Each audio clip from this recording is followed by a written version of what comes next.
പരീക്ഷയിൽ ജയിപ്പിക്കാമെന്ന വാഗ്ദാനം. മെഡിക്കൽ വിദ്യാർത്ഥിനിയെ പീഡിപ്പിച്ച് സർക്കാർ ഡോക്ടർ ഊട്ടിയിൽ അറസ്റ്റ്. പരീക്ഷയിൽ ജയിപ്പിക്കാമെന്ന വാഗ്ദാനം നൽകി മെഡിക്കൽ വിദ്യാർത്ഥിനിയെ പീഡിപ്പിച്ച സർക്കാർ ഡോക്ടറെ ഊട്ടി വനിതാ പോലീസ് അറസ്റ്റ് ചെയ്തു. നീലഗിരി സർക്കാർ മെഡിക്കൽ കോളേജ് ആശുപത്രിയിലെ എമർജൻസി വാർഡിൽ ജോലി ചെയ്തിരുന്ന ഡോക്ടർ ഓം പ്രകാശാണ് ഈ ക്രൂരമായ ബലാത്സംഗ കേസിൽ പിടിയിലായത്. സർവകലാശാല അധികൃതരുമായുള്ള തന്റെ സ്വാധീനം ഉപയോഗിച്ച് ഉയർന്ന മാർക്ക് വാങ്ങിത്തരാമെന്നും പരീക്ഷകളിൽ എളുപ്പം വിജയിപ്പിക്കാമെന്നും വിശ്വസിപ്പിച്ചാണ് ഇയാൾ വിദ്യാർത്ഥിനിയെ ചൂഷണം ചെയ്തത്.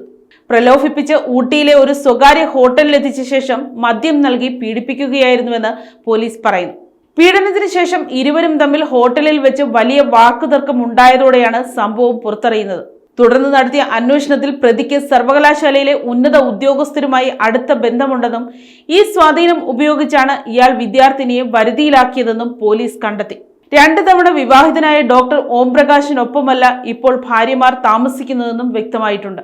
പ്രതിക്കെതിരെ ശക്തമായ വകുപ്പുകൾ ചുമത്തി കേസെടുത്ത പോലീസ് സമാനമായ രീതിയിൽ ഇയാൾ മറ്റ് വിദ്യാർത്ഥിനികളെയും കബളിപ്പിച്ചിട്ടുണ്ടോ എന്ന് അന്വേഷിച്ചു വരികയാണ്. News desk Kottarakkara media.